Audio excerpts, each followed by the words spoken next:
제가 좀 멋있는 제목을 한번 붙여봤습니다. 복음의 팀. 멋있는 것 같아요. 우리 안에 정말 주님이 주신 그 사랑으로 말미암아 이 주님의 사랑이 새겨져서 그 사랑이 다음 세대까지 전달되어지는 우리 교회 또 저와 여러분 되기를 소망합니다. 결론적으로는 그와 같은 말씀입니다. 말씀에 앞서서 재미있는 사람 한 사람 좀 소개하겠습니다. 뭐 특별한 의미가 있어서 하는 건 아니고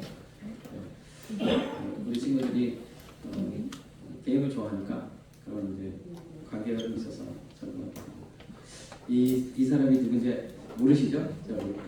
지금 보니까 체스라는 게임을 하고 있는데 여기 보면 유리하고도 좀 다른 것 같아요. 근데 어릴 때부터 지금 우리나라 나이로 말하면 한 6살 때부터 이 체스의 재능이 이제 발견돼서 아주 이제 체스 주니어 세계 랭킹 2위까지 올라간 데미사 카사디스라는 사람인데요. 이 친구가 어릴 때부터 원래 이 친구들의 부모님도 뭐 체스와 관계는 없고 그리고 영국 사람들이 대부분 뭐 이렇게 주로 즐겨주는 그런 이제 국민 게임이 이 체스니까 아버지하고 삼촌하고 재미로 조금 이렇게 체스를 보면서 한 4살 때부터인가요? 우리나라 4살? 만 4세인가? 아마 그렇게 될 것 같아요. 그때부터 이 게임의 룰을 알고 보통 보면 이 게임의 룰을 일찍 익혀가지고 이 게임을 하는 우리 영특한 친구들이 있어요. 그런데 뭐 2주 만에 게임의 룰을 익히고 이 게임을 하기 시작하더니 얼마 지나지 않아서 아버지하고 삼촌들 다 이겨버렸다는 거예요. 얘가 체스에 재능이 있구나. 그래가지고 얘를 갖다 이제 계속 이제 체스 선수로 이제 그렇게 자라나게 되었던 것 같아요. 그래서 주니어 세계 랭킹 2위까지 많은 이제 상금을 받고 상급도 받고 상장도 받고 그렇게 하는데 본인이 이 체스를 이렇게 세계 선수로 이렇게 하다 보니까 하기 너무 힘든 거예요. 스트레스가 심하고. 그래서 그냥 체스는 관두고 그 전부터 늘 재미있어 하던 컴퓨터 게임에 관심을 갖기 시작했어요. 컴퓨터 게임에 관심을 가지면서 그러면서 이제 그 컴퓨터 게임을 하기보다는 그 게임을 만드는 그 일에 이제 관심을 가지면서 10대 후반에 이러한 이제 컴퓨터 게임, 그 과거의 옛날에 이제 도스 게임의 그 시절이죠. 그 게임을 만들어서 테마파크라는 게임인데 게임 만들어서 꽤 명성을 얻었다고 그래요. 게임이 판매도 되고 그렇게 되면서 그리고 나서 이제 이후에도 계속 여러 가지 우리가 이름을 들으면 알만한 과거에 게임을 해보신 분들은 알만한 그런 게임들의 제작에 참여하고 그런 이제 경력을 가지고 있습니다. 근데 여기에 머물지 않고 그가 늘 관심이 있었던 것은 이 게임이라는 이 종목을 하다 보면 컴퓨터가 사람이 이길 수가 없거든요. 왜냐면 컴퓨터는 어느 순간에 가면 늘 하는 그런 패턴이 늘 있기 때문에 이 패턴이 이제 익혀지기 시작하면 사람이 이제 정복을 하게 되는 거죠. 그래서 사람이 이제 게임을 이기지 못하는데 어떻게 하면 사람처럼 이렇게 할 수 있는 그런 게임을 만들어 볼까? 여기에 관심을 갖기 시작합니다. 그렇게 관심을 갖기 시작해서 우리가 흔히 말하는 지금 요즘 화두가 되는 인공지능 요의 시작을 초입에 이제 들어가게 됩니다. 그런데 한 20년 동안 엄청나게 버스볼을 많이 했다고 합니다. 그런데 이제 이미 우리가 아시는 것처럼 인공지능 관련된 이런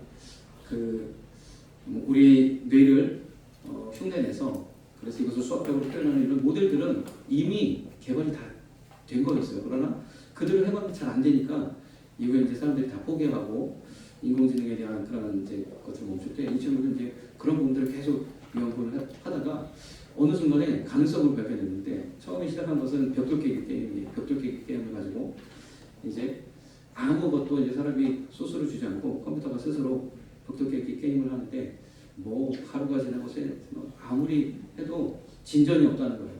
공 하나 제대로 받아내지 못하는데 그냥 어쨌든 잊어버리고 컴퓨터를 이제 인공지능이 돌아가고 있는 컴퓨터를 계속 켜놨어요. 근데 한 3개월이 지나니까 공을 받기 시작합니다. 거기서 이거 되겠는데 하는 힌트를 얻기 시작하면서 계속해서 가만히 보니까 이 재밌는 거예요. 이게 아주 우연한 발견이죠. 그 원리가 어떻게 되는지 모르지만 아무튼 시간이 지나니까 점점 이 게임을 하기 시작한 거예요. 그 당시 컴퓨팅 그 능력으로는 굉장히 많은 시간이 이제 소요돼요. 그래서 계속 이제 시간을 투여를 한 거죠. 그랬더니 나중에는 제법 사람처럼 게임을 하는 거예요. 그래서 우리 벽돌 깨기 해보신 분들은 아시겠지만 공을 이 옆으로 싹 올려가지고 아주 쉽게 그 상단의 그 게임들을 먼저 이제 벽돌을 깨내고 그렇게 하면서 편하게 하는 그런 방법들까지 구사하면서 게임을 하기 시작하더라는 거죠. 더 시간이 지나니까 거의 이제 무음할 정도로 게임을 이제 하게 되는 그런 모습을 발견하면서 야 이거 엄청난 발견이다. 이 사람이 누구냐 하면 바로 이 알파고를 만들었던 그 사람입니다. 딥마인드의 CEO지만 이제 구글에 인수되면서 이제 구글 딥마인드의 CEO로 그렇게 하고 있죠. 그래서 그 이후에 이제 자기가 만든 이런 이 모델을 가지고 이 바둑이라는 그 당시에 바둑은 컴퓨터로 그렇게 흉내낼 수 없는 그런 영역으로 여겼던 이 바둑에 도전을 한 거예요. 도전하는 그리고 어느 정도 되어졌다라고 생각했을 때 이제 한국에서 이런 이제 그 행사를 가졌잖아요. 우리 이세돌을 모시고 이세돌이 창조적인 플레이를 하기로 유명하더라고요. 아주 세계 구단이 가장 높은 그런 것은 아니지만 뭐 세계 랭킹 1위도 여러 번 하셨지만 그럼에도 불구하고 아주 창조적인 플레이에 능한 그런 그래서 이세돌을 선택했다고 그래요. 그래서 이세돌과 대결에서 와 우리가 지금으로서는 도저히 인공지능을 이길 수가 없는데요. 이길 수 없다는 게 이제는 다 우리가 받아들여지잖아요. 그런데 이세돌이 한 번도 이겼습니다. 인간이 인공지능을 이긴 최초이자 마지막에 경기가 될 것으로 예상이 됩니다. 그 이후로는요 한 번도 안 졌어요. 알파고 뭐 2.0 또 알파고 제로 그 이후에 버전업이 되면서 이제는 도저히 사람이 이길 수 없는 그런 이제 영역에 이르게 됐는데 그래서 지금은 이제 바둑을 배우는 사람들이 대부분 다 이제 기원에 가서 스승을 모시고 배우는 게 아니라 컴퓨터 켜고 알파고한테 배운다고 하죠. 지금도 알파고한테 배우고 있습니다. 이렇게 이 사람인데 여기서 뭔가 참 그렇습니다. 이렇게 하면서 자신의 어떤 존재를 알리더니 그리고 나서 이제 알파고의 성공을 통해서 그 다음은 무엇을 할까 고민하다가 이 시대의 난제에 도전을 하기로 결심을 하고요. 바로 보면은 단백질 구조 예측이라는 그 생물학 또는 화학 요거와 관련된 이런 일에 도전하기 시작합니다. 그래서 2024년도에 노벨상을 받게 되죠. 컴퓨터 학자, 공학자로서 이 노벨 화학상을 받는 최초의 사람이 되어집니다. 공학도가 노벨상을 받는 최초의 사람이 되어졌죠. 그래서 이 단백질 구조 예측은 사람이 100년 동안 해서도 하기 힘든 일을 단 몇 시간 만에 AI를 통해서 구조 예측을 하게 되는 90% 이상의 그런 성공률을 가지고 구조 예측을 하는 그런 놀라운 역사를 이뤘습니다. 단백질 구조 예측은 신약 개발에 쓰인다고 하죠. 이 신약을 개발하려면 우리 몸속에 있는 이 단백질의 모양을 알아야 되는데 그런 단백질의 모양을 우리가 다 알 수 없거든요. 그래서 이 단백질 안에 들어있는 이 단백질의 각각의 그런 원소들은 다 알지만 그것을 우리가 분석하고 화학적인 방법을 통해서 현미경으로 들여다보고 여러 가지 방법을 통해서 그 안에 어떠한 것들이 들어있는지 그 원소들은 우리가 알 수 있지만 그 구조가 어떻게 되어져 있는지 그것을 예측하는 것이 너무 어려운 일인데 그것을 AI를 통해서 아주 혁신적으로 줄였다고 해서 공로를 인정받아서 노벨상을 받게 되죠. 저는 참 이 친구를 보면서 가만히 보니까 저랑 동갑내기더라고요. 76년생 만 49세에 노벨상을 수여하게 됐습니다. 물론 뭐 그리스도인도 아니고 또 우리가 하나님의 그런 나라에서 우리가 본받을 부분들은 찾아볼 수 없겠으나 그럼에도 불구하고 우리가 한 가지 좀 기감으로 받는 것은 이 친구가 게임으로 이렇게 전향을 하고 나서 그 게임 회사 여러 가지 게임 회사에 또 게임 프로젝트에 참여하면서 거기에 머물지 않고 다른 그런 일들을 계속 관심을 가지면서 나아갔다는 거죠. 그가 워낙에 뭐 뛰어난 그런 감각을 가지고 있었다기보다는 그 당시에 이미 개발된 이 단백질 구조 예측을 하는 데도 있어서 이미 수학적으로 모델들이 다 있었어요. 전산하는 모델들이. 그러나 AI를 통해서 그 방법을 구현해낸 그 공로를 인정받는 거죠. 어떤 면에서는 좀 운이 좋았다라고 볼 수 있는 부분들이 있는 거죠. 그러나 그럼에도 불구하고 이러한 목표를 가지고 나아갔다는 것, 더 나은 그런 세계를 바라보면서 나아갔다는 것, 그것이 참 우리에게 귀감이 되는 부분입니다. 그러면서 참 어떤 면에서는 이 데미스 하사비스라는 사람의 이런 게임 DNA, 그것이 노벨상을 만들게 하는 어떤 그런 부분이 되지 않았을까, 좀 그런 생각을 좀 살짝 해보면서 말씀을 시작하려고 합니다. 자, 오늘 말씀 신명기 6장의 말씀을 통해서 하나님께서 하나님의 말씀을 가르치라라고 명령하셨어요. 신명기 6장 1절 보니까 여호와께서 너희에게 가르치라 명하신 바 명령과 규례와 하나님 말씀을 가르치라. 6장 1절의 말씀 보니까 더 나아가서 너희가 건너가서 얻을 땅에서 행할 것이니, 이스라엘 백성들로 하여금 가나안 땅에 정착할 때 하나님 나라 하나님 백성으로 살도록 말씀을 가르치라. 그래서 이 유대인들은요, 이 말씀을 가르치는 것, 더 나아가서 교육, 배움에 되게 정말 진지한 태도를 가지고 있습니다. 그래서 우리가 신앙생활하는 것, 하나님을 믿고 하나님께 기도를 드리고 하나님의 뜻을 이루는 그것 못지않게 배움에 대한 그런 입장에서, 배움은 하나님이 명령하신 거예요. 우리로 하여금 가르치라고 명령하셨어 라고 그런 마음을 갖고 있기 때문에 참 유대인들은 옛날부터, 아주 고대부터 이 가르치고 하는데 참 여러 가지 힘을 썼다고요. 그래서 우리가 말하는 의무교육, 지금의 이제 근대적 의무교육이 아닌 의무교육의 세계 최초가 유대인이라고 하죠. 왜 그러냐면 유대인들은 이런 뜻을 가지고 있다 보니까 가정교육을 굉장히 중요하고, 가정에서 이렇게 교육을 하는데 이제 나라가 멸망하고 성전이 흩어지고 아시는 것처럼 이런 뿔뿔이 흩어지는 이런 시기를 겪으면서 부모가 없는 고아들이 이제 많이 생기고, 고아들은 교육을 받을 수 없는 그런 부분들이 생겨나는 거예요. 가정이 없으니까. 그래서 이거 이렇게 놔두면 안 된다. 우리 민족이 하나님의 말씀하신 뜻은 모두가 다 교육을 받는 것을, 모두가 다 배움의 기회를 얻는 것을 하나님의 뜻인데 이렇게 놔둘 수 없다. 그래서 이제 공동체 중심으로 회당을 짓고 그 회당을 통해서 회당 안에 아이들이 모여서 공부하기 시작하는, 우리가 말하는 이 의무 교육이 시작되었어요. 그래서 이 유대인 자녀들은 무조건 회당에 가서 교육을 받는, 이것이 예수님 오시기 전에 한 100년 전부터 그렇게 되기 시작하면서 주님이 오시면서 그러한 것들이 이제 교회에 정착이 되고, 그래서 교회에서 우리 아이들 예배를 주일학교라고 그러잖아요. 주일학교, 썬데이 스쿨. 주일학교라고 하는 이유가 여기 있어요. 우리가 세상에서도 교육을 받지만 교회에서도 하나님의 말씀을 우리가 교육받아야 되기 때문에 유대교의 이런 전통을 따라서 이제 교회 학교를 우리가 하게 되는 거죠. 그래서 어떻게 보면 이것은 그냥 우리 신앙생활을 하기 위해서 가도 좋고 안 가도 좋고가 아니라 하나님의 뜻은 반드시 하나님의 말씀으로 양육받고 교육받기를 원하시는 줄 믿습니다. 히브리서 5장 13절 14절의 말씀에 보면 어린아이는 의의 말씀을 경험하지 못했다. 영적으로 말하는 거죠. 영적으로 어린 수는 의의 말씀을 경험하지 못하고, 믿음이 장성한 분량에 이르는 사람들은 지각을 사용하여 하나님의 뜻을 분별한다. 그래서 의의 말씀을 경험하지 못했다.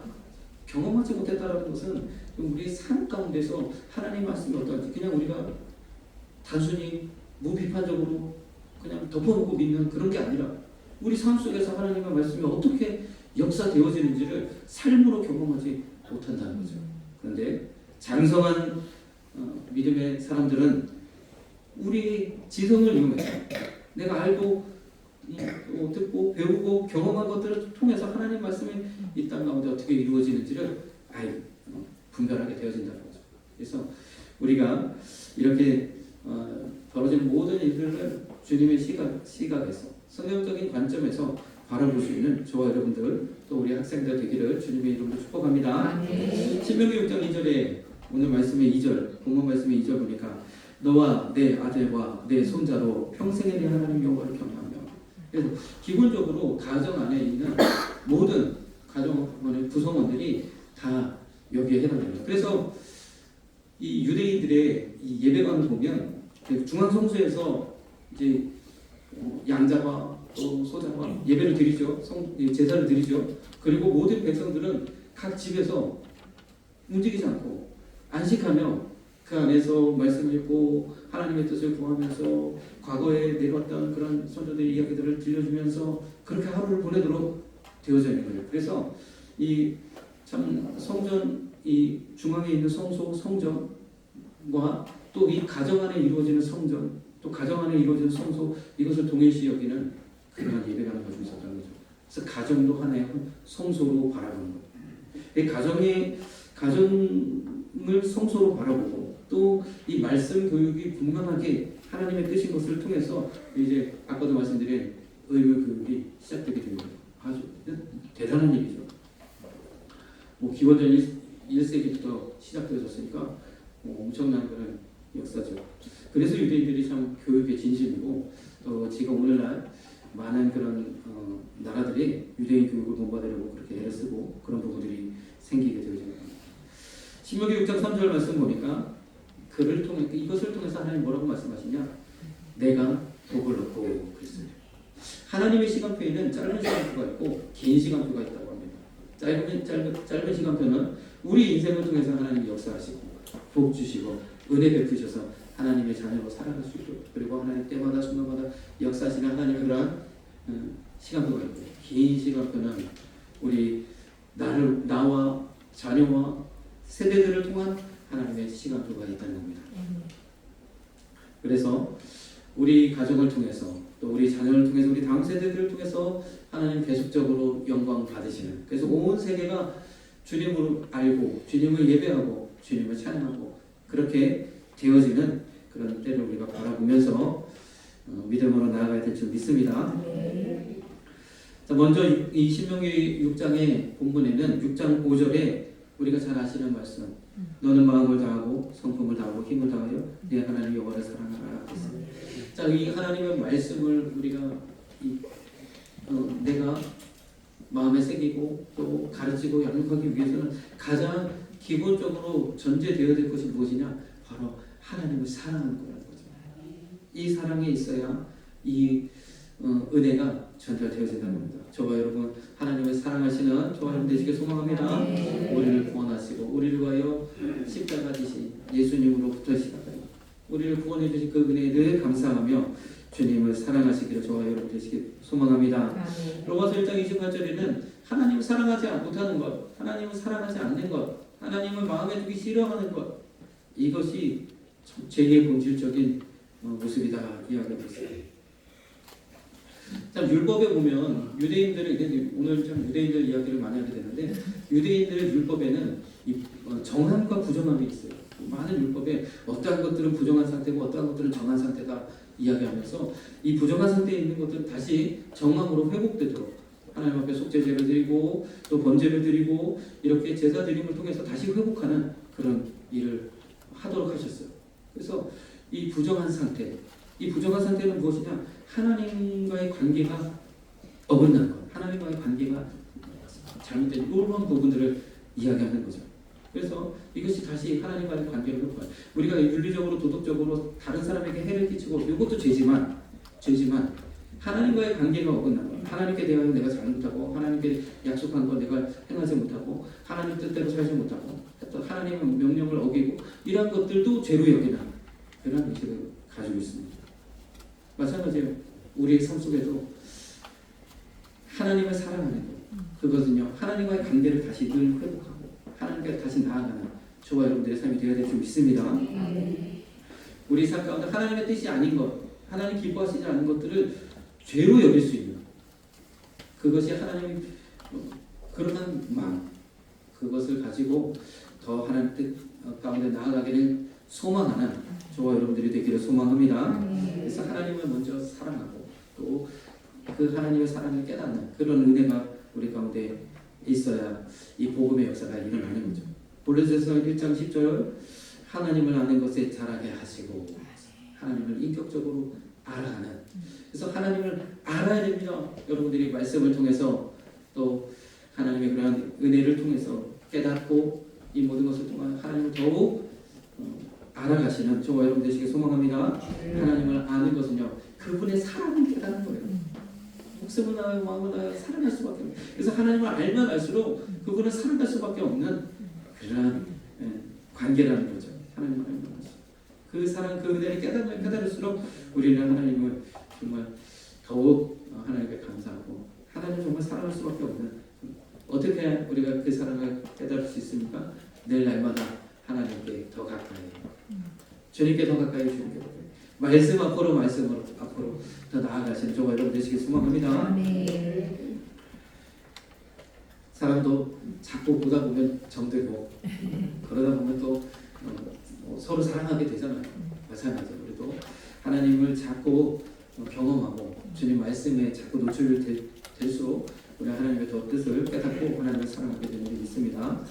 느헤미야 9장 6절에는 이런 고백이 있어요. 오직 주는 여호와시라, 하늘과 하늘들의 하늘과 이런 성신과 땅과 땅 위의 만물과 바다와 그 가운데 모든 것을 지으시고 다 보존하시고 이 세상 만물 삼라 만상 땅에 들어온 뭐 자연 법칙에 이르기까지 이 모든 것을 통하여 하나님의 손길, 하나님의 그러한 성미, 신성, 하나님의 성품이 드러난다 라고 로마서에서도 말씀하겠는데, 그와 같이 고백하는 이 모든 것을 하나님 만드셨다.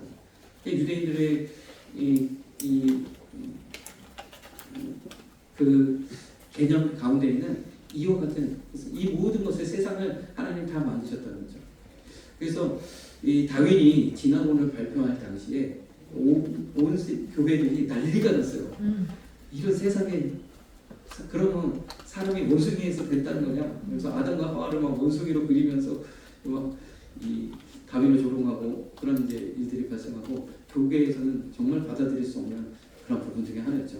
그런데 유대인들은 그 또한 하나님의 손길이다. 하나님 진화의 과정을 통해서 이 세상을 창조하셨다라고 그렇게 받아들였다고 해요.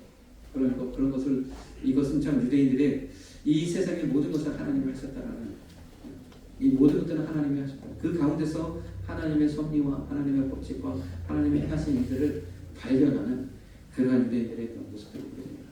마찬가지입니다. 우리도 우리 삶 속에서 벌어지는 모든 일들 가운데 하나님의 하신 일, 하나님의 행하신 하나님의 손길들을 발견하시는 저와 여러분 되시길 소망합니다. 제가 어릴 때 전 참 과학을 좋아했고 또 남다른 그런 과학에 대한 관심이 많았거든요. 그런데 이제 학교에서 공부하다 보면 교회에서 들은 이야기와 이 참 매치가 안 되는 부분들이 참 많아요. 그래서 저는 심지어 어릴 때 초등학교 다닐 때, 초등학교 저학년 때 뭐 2학년 3학년 1쯤 때일 것 같은데, 이 예수님 이야기가 우리가 늘 보는 뭐 단군 신화, 무슨 그리스 로마 신화, 그런 신화의 일종이라고 생각을 해서 그냥 그렇게 개념을 가지고 있었어요. 이것도 그런 이야기 중에 하나 있겠지. 그런데요, 제가 그 위인전기 100권의 위인전기, 우리 집에 이제 100권의 위인전기가 이제 아버지가 책 좀 읽으라고 사다 놨는데 이렇게 쭉 보다 보니까 뭐 거기에 뭐 여러 이제 뭐 슈바이처 박사도 있고 뭐 아무튼 뭐 유명한 사람들 쭉 있는데 그 가운데 크리스트라는 사람이 있는 거예요. 아니 크리스트는 뭐야? 예수 그리스도하고 좀 비슷한데 그 책을 꺼내서 제가 찾아봤죠. 그랬더니 성경에서 봤던 이야기가 거기 그 기록이 되어 있는 거예요. 그러고 알고 봤더니 그리스도에 대한 이 이름이 서양에서는 크리스트라고 발음을 하는구나, 크리스토라고 발음을 하는구나, 크리스트라고 발음을 하는구나 알게 되었고, 아니 예수님이 실존하신 분이야? 위인전기에 오르시는 분이야? 그때 처음 알았어요. 놀라운 발견이었죠. 제 완전히 인생에 대전환점을 있어요. 이게 신화가 아니구나, 성경이 신화가 아니구나. 그때 겪었던 그 경험을 바탕으로 저는요 이후에도 그 어떤 이제 상황들도 하나님 말씀을 우선으로 바라보기 시작했어요. 그러면서 이제 주의 종이 되어서 여러 가지 이제 제가 지식도 늘어나고 경험도 늘어나고 또 이렇게 하다 보니까 하나님의 말씀, 이 성경에 얼마나 위대한 보물창고인지, 이곳에 정말 우리 인생의 모든 답이 들어있고요. 우리가 알고 있는 지금 살고 있는 이 시대의 문제의 해답들입니다. 우리가 살고 있는 이 제도, 자유, 뭐 이런 질서들도 다 성경으로부터 시작되었다고 합니다. 그 많은 아이디어를 성경에서부터 얻었다는 것을 알게 되죠. 세상 역사가 정말 무조건 외워야 되니까 정말 재미없었는데 교회사를 갖다가 딱 맞춰가지고 끼워놓으니까 이해가 되기 시작한 거예요. 그래서 이 놀라운 이 발견. 그래서 지금도요 깜짝깜짝 놀랍니다. 성경에 정말 이러한 말씀을 통해서 하나님 이렇게 이루시는가. 우리가 이러한 말씀들을 깨달으시는 저와 여러분 되시길 소망합니다. 그래서 말씀 자꾸 무슨 말인지 이해가 되지 않아도 자꾸 읽으면 내가 알고 있는 그러한 나의 삶의 범위 내에서 하나님이 조명하셔서 알게 되죠. 내게 주시는 하나님의 은혜가 있는 줄 믿습니다. 이렇게 우리는 성경을 나가서 할 거예요. 저는 그래서 이것을 통하여 이것이 바로 하나님의 말씀이 우리의 DNA에 새겨져야 된다. 이렇게 말씀을 드립니다. 신명기 6장 6절 보니까 오늘날 내가 내게 명하는 이 말씀을 너는 마음에 새기고, 우리 심령에 새길 뿐만 아니라 저와 여러분들의 DNA에 새겨져서 이것이 DNA는 어떤 거예요? 그대로 발현되는 거죠. 저와 여러분들이 우리의 생김새가 다 DNA에 있는 그대로 지금 나타나는 것을 여러분 아십니까? 그렇죠? 그래서 제 은찬이가 이 머리를 깎으러 갔는데 늘 이제 머리를 길게 그 미정원에 계신 선생님이 늘 길게 깎아주는 이게 이제 이렇게 하는 게 예쁠 것 같아요. 그렇게 깎아주셨는데 이 머리를 길게 깎으니까 너무 빨리 자라니까 우리 진아 사모가 오늘은 요번에 좀 짧게 깎아주세요. 그래갖고 머리를 바짝 깎아놨는데 깎은 모습이 어찌 저하고 비슷한 진지가 얼마나 웃겼는지. 머리를 깎은 상태에서 저도 이제 그 미용실에 깎았는데 머리를 아주 비슷하게 깎아놔가지고 많이 웃었는데 아무튼 참 DNA는 참 속일 수가 없잖아요. 그래서 우리 DNA에 새겨져서 이것이 다음 세대까지 흘러가는 그런 역사가 일어나기를 주님의 이름으로 축복합니다. 시편 19편 7절에서 8절에는 주님 여호와의 율법은 완전하여 영혼을 소성케 하고 있어요. 우리 영혼을 새롭게 우리의 영혼을 새롭게 할 뿐만 아니라 우리의 삶을 완전히 바꿔놓을 수 있는 그것이 하나님의 말씀인 줄 믿습니다. 여기에 여호와의 율법, 여호와의 증거, 뭐 여호와의 교훈 8절에 여호와의 계명 이게 다 하나님의 말씀입니다. 하나님의 말씀은 완전하여 영혼을 쏟게 하고 하나님의 말씀은 확실하여 우둔한 자로 지혜롭게 하고 하나님의 말씀은 정직하여 마음을 기쁘게 하고 하나님의 말씀은 순결하여 눈을 밝게 하도다. 좋은 것을 보게 하시고요. 비전을 갖게 하시고요. 꿈을 꾸게 하시고요. 하나님의 말씀이 이와 같은 능력과 은혜를 우리에게 베푸시는 줄 믿습니다. 시편 19편에 참 말씀 우리가 더 보면 시편 119편도 말씀에 대한 참 말씀인데 시편 19편도 여기와 같이 말씀에 대한 그러한 말씀을 담고 있습니다. 시편 19편에 계속된 말씀을 보니까 여호와를 경외하는 도는 정결하여 영원까지 이르고 여호와의 규례는 확실하여 다 이루고 또한 우리를 구원하시기에 충분하신 말씀이고요. 또 10절에 보니까 금 곧 많은 정금보다 더 사모할 것이며 꿀과 송이꿀보다 더 달도다. 아멘. 정말 말씀이 이렇게 달아지는. 그래서 다시 말해서 말씀이 여러분들의 양식이 또 다른 양식이 되어져야 될 줄 믿습니다. 그러므로 말미암아 이 말씀이 우리 DNA에 새겨지는. 로마서 14장 8절에는 사나 죽으나 주의 것이다. 말씀의 양식 담아 삶을 통해서 사나 죽으나 주의 것이라는 이 고백이 여러분들의 고백이 되기를 주님의 이름으로 축복합니다. 고린도전서 10장 31절에는 먹든지 마시든지 하나님 영광을 위하라는 말씀이죠. 항상 하나님의 말씀이 기준이 되어 나아가시는 저와 여러분 되시길 소망합니다. 잘 이해가 안 될 때는 하나님께 물으시는 거예요. 하나님, 이 말씀 제가 이해가 되지 않습니다. 제가 알고 있는 상식과는 좀 다른 것 같은데 주님 깨닫게. 그러면요 하나님요 그 은혜를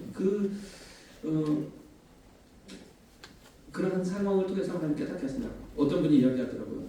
의심하는 것은 믿지 않는 것하고는 다른 것이다. 믿지 않는 것, 불신하는 것은 아예 관심이 없는 거다. 관심이 없는 게 제일 안 된다.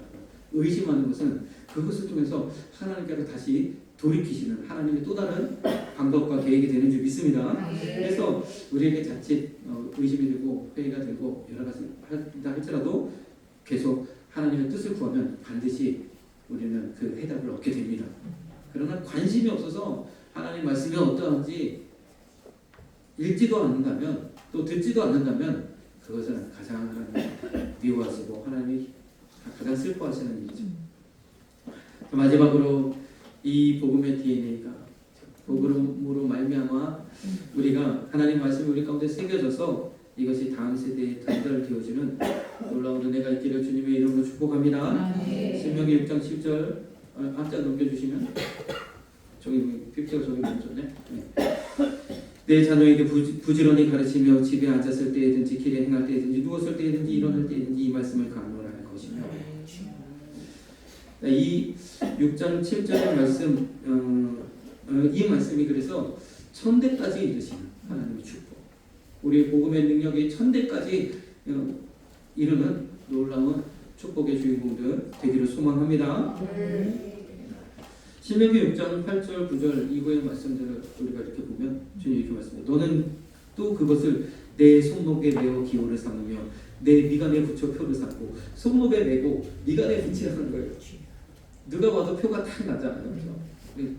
미간에 붙이는 거 특히 미간에 붙이는 거는 누가 봐도 딱 우리는 항상 얼굴을 보고 확인하고 그렇게 하기 때문에 누가 봐도 표가 나잖아요.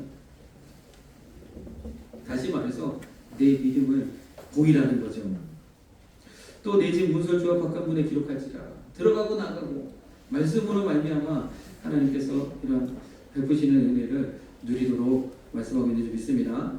그래서 이런 것들이 먼저는요 고린도후서 1장 22절의 말씀처럼 하나님께서 우리를 주님의 백성으로 주님의 자녀로 도장을 딱 찍어 이런 인침받은 그러한 백성으로 살아가시는 저와 여러분 되시길 소망합니다. 야고보서 2장 18절에는 아시는 말씀처럼 행함이 없는 믿음은 죽음이라 했다 그랬어요. 나는 행함으로 내 믿음을 내게 보이리라. 이 복음의 DNA가 우리 가운데 있다면 말씀이 생활 가운데 삶 가운데 행함 가운데 드러나시는 저와 여러분 되시길 소망합니다. 저도 얼마 전부터가 하나님 이런 마음을 주시는 거예요. 내가 참 강단에서 말씀은 참 그렇게 하는데 가정 안에서 내가 참 그런 자녀들이 본받을 만하고 또 우리 사모가 나를 그렇게 인정해 줄 수 있겠는가 생각해보니까 참 부족하고 가장 가까이 있는 사람들에게는 그렇게 해치 못하는 그런 모습들이 보여요. 그래서 한 번은 제가 사과하고 또 미안하다고 하고 또 더 잘하게 놀라고 이야기도 하면서 그렇게 훈훈하게 보냈던 적이 있어요. 우리가 이러한 은혜를 하나님 주시면 우리 삶을 바꿔 내 안에서 하나님이 너 그렇게 해서 돼 라고 말씀하시는 거죠. 우리 자녀들에게 대해서도 분명하게 가르칠 것을 가르치며 이 사랑과 또 이 훈육을 적절하게 잘 할 수 있는 그러한 아버지가 되기를 좀 소망합니다. 마태복음 16장 24절에는 또 말씀하시는 자기 십자가를 지고 주님을 따르는 주님의 제자가 되라.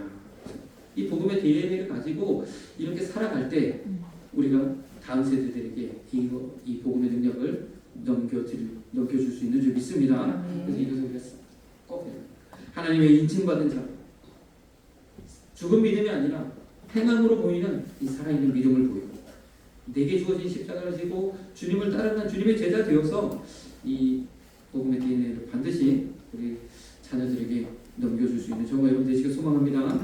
마태복음 19장 14절에 그래서요 어린아이들을 용납하고 내 경력에서 금하지 말라 그랬어요. 우리 교회도 이제 간저동에 가서는 더 우리 자녀들을 양육하고 교육하고 하나님 말씀대로 세워가는 이 일에 우리가 더욱더 힘써야 될 줄 믿습니다. 정말 하나님의 귀한 역사를 이룰 수 있도록. 에베소서 2장 7절에는 마지막으로 오는 여러 세대에 나타내야죠. 무엇을요? 그리스도의 지극히 풍성함을 나타내실 수 있는 저와 여러분 되시길 소망합니다. 하나님께서 이와 같은 일들을 통해서 우리 뜻을 이루시고 참 제가 우리 주일학교 학생들에게도 이야기를 했지만 세계 역사를 참 아까도 말씀드렸던 세계 역사가 교회가 빠지면 이해가 안 됩니다. 그러나 거기에 교회사가 딱 들어가면 이 모든 교회사는 결국 선교의 역사죠. 세계 역사가 이루어지는 이 두 가지 축은요, 세속 영역에서 많은 사람들의 지혜와 능력과 이런 것들을 통해서 모든 제도가 발전하고 하는 것 같지만 그 안에 물밑으로 이 선교의 역사가 있었기 때문에 모든 일들이 이 세계 가운데 이와 같은 일들이 일어나고 지금의 모든 이런 제도도 종교개혁을 통해서 종교의 자유를 찾고자 하는 이 노력으로부터 시작해서 자유라는 개념이 드디어 우리 세계 가운데 들어오기, 우리 인간의 그 개념 가운데 자유라는 개념이 드디어 들어오기 시작합니다. 종교개혁을 통해서 종교의 자유를 부르짖으면서 그러면서 이 자유로운 나라, 국민이 진정한 그 민주주의를 이룰 수 있을까? 그러한 방법에 지금 자유민주주의 시장경제를 채택하게 되는 거죠. 불완전하지만 그러나 그래도 지금까지 중에 가장 이런 종교의 자유를 비롯한 우리의 자유를 보장할 수 있는 그리고 여러 가지 불평등과 분배의 문제를 그래도 어느 정도 합리적으로 해결할 수 있는 그런 방편으로 지금까지 보고 있는 거죠. 그래서 우리 이러한